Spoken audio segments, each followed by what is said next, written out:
माझं सोलापूर न्यूजमध्ये आपल्या सगळ्यांचं स्वागत। उजनी धरण सध्या 100% भरलेले असून उजनीतील उपलब्ध पाण्याने या वर्षाचे अंतिम नियोजन कालवा सल्लागार समिती ठरवणार आहे।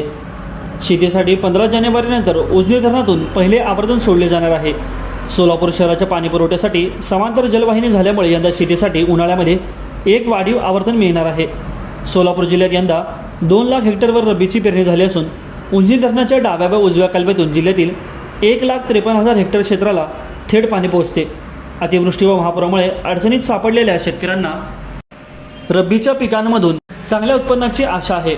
या पार्श्वभूमीवर शेतकऱ्यांना 15 जानेवारी ते 15 जून या 6 महिन्यांमध्ये 3 वेळा उजनीतून पाणी सोडले जाणार आहे। याशिवाय भीमा नदीतून देखील 2 आवर्तने सोडले जातील असे नियोजन करण्यात आले असून त्यावर पालकमंत्र्यांच्या अध्यक्षतेखाली कालवा सल्लागार समितीच्या बैठकीत शिक्कामोर्तब होईल असे लाभ क्षेत्र विकास प्राधिकरणाच्या अधिकाऱ्यांनी सांगितले आहे। माझं सोलापूर न्यूज या यूट्यूब चॅनलला सबस्क्राईब करा आणि बेल आयकॉन प्रेस करायला विसरू नका।